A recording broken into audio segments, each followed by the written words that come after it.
Hello, I'm David Hughes. Welcome to Your Perfect Body, the podcast of the Esoteric Teaching community.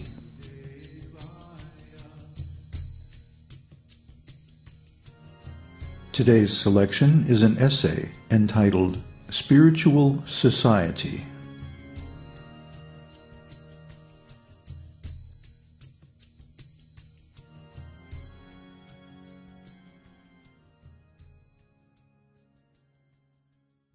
The esoteric teaching is not a religion, not a spiritual path, not yoga, not Tantra, but it supports and facilitates so many religions, spiritual paths, yogic and tantric practices. And it even facilitates art, music, science, sociology, everything you can imagine, and a great many things that in material condition consciousness you cannot imagine. For example, the science of transcendental consciousness. It has this power because the esoteric teaching is an ontology. It is the science of consciousness, the science of spirituality. It is so powerful because human beings are spiritual living entities, or souls. Therefore, the esoteric teaching, as the science of spirit, gives the proper form and meaning to human existence and activities. To give one very important example, the esoteric teaching can show us how to structure human society according to spiritual understanding. We are not talking about government or politics. Those are mundane fields best left to their respective experts. What we are talking about is the natural class structure of human society according to spiritual science. Karl Marx was partly right. There is a class struggle going on in human society. But he was wrong in that he attributed the different social classes to economics and politics. His solution was to eliminate classes by redistributing wealth and create a workers' paradise. This is foolish, because you cannot eliminate the different classes of human beings. The classes of human beings are created by God. Krishna says in Bhagavad Gita, Chatur Varnyam Maya Shrishtam Guna Karma Vibhagasaha. According to the three modes of material nature and the work ascribed to them, the four divisions of human society were created by me. Bhagavad Gita 4:13. Social classes exist by the will of God, by divine law. Thus, it is natural to have classes, but these classes must be defined by people's quality of consciousness and the type of work they perform. The Vedic Varnashram Dharma social system is divided into four classes: Brahmanas, or the priestly intellectual class, Kshatriyas, or the martial and administrative class, Vaishyas, or the mercantile and agricultural class, and Shudras, or the worker class. Naturally, the Brahmanas are considered the most intelligent and spiritually advanced, and are held to the highest standard of moral conduct. They advise the Kshatriyas in the proper administration of the government, and help the Vaishyas perform the religious rites that guarantee the prosperity and safety of the society. The duty of the Shudras is to work and serve the other three classes. They generally are not very advanced in spiritual wisdom and following religious principles, and are prone to degradation such as intoxication and illicit sex life. These classes are not artificial because they exist by God. They are natural and found everywhere you look.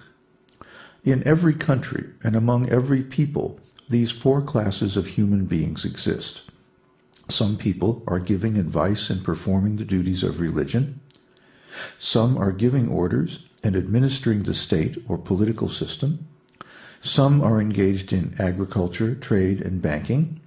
And the rest are employees or servants of the former three classes.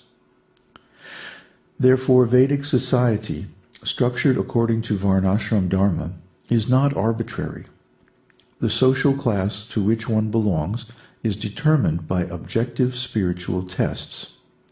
Thus, one's role in society is determined by one's natural aptitude and spiritual qualifications. Bhagavad Gita also describes the specific qualifications for Brahmanas, Kshatriyas, Vaishyas, and Shudras.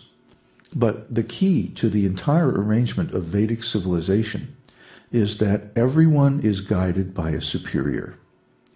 The Brahmana guides the Kshatriyas, the Kshatriya protects the Vaishyas, and the Vaishyas employ the Shudras.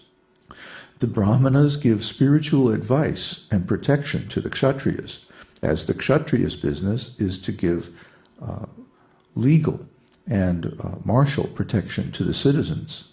Similarly, the Vaishya's duty is to give protection to the Shudras and the animals.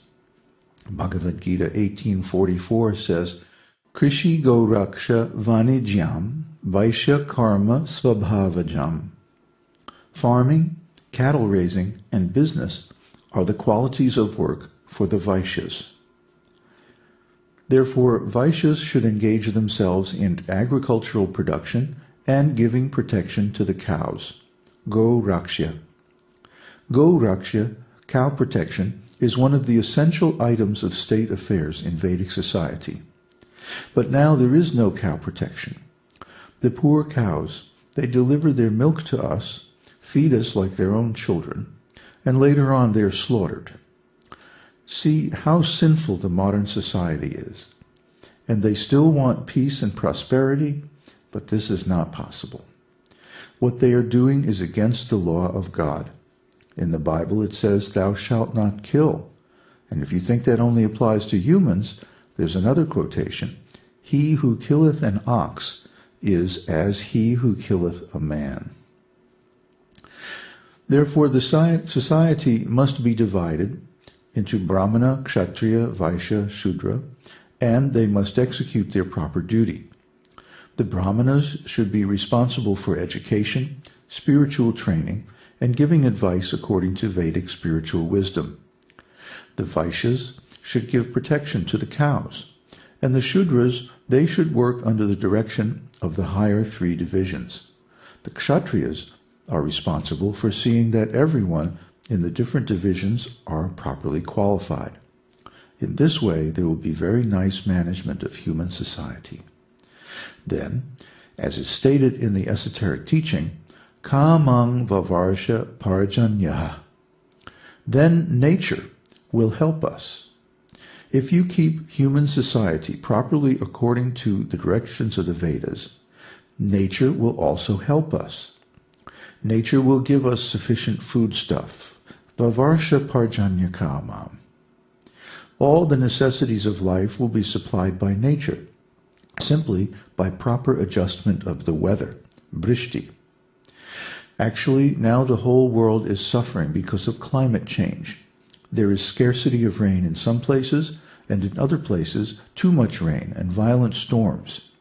Without good weather and regulated rainfall, agriculture and trade is impossible.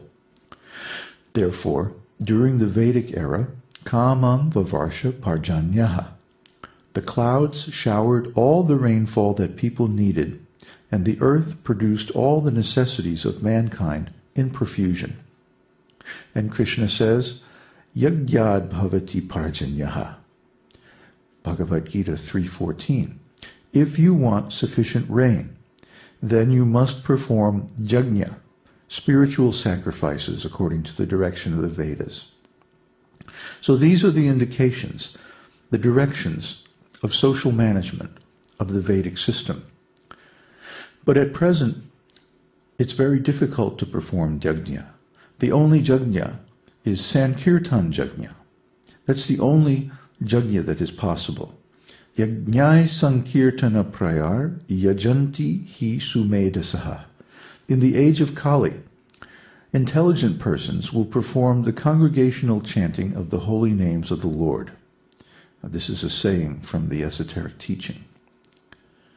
So if this esoteric teaching is taken seriously all over the world, and people perform Sankirtan Yajna, congregational chanting of the holy names of the Lord, and implement the Vedic Varnashram Dharma social system of 4 classes, then everything will be adjusted by the law of nature. Everything, even the climate, will change.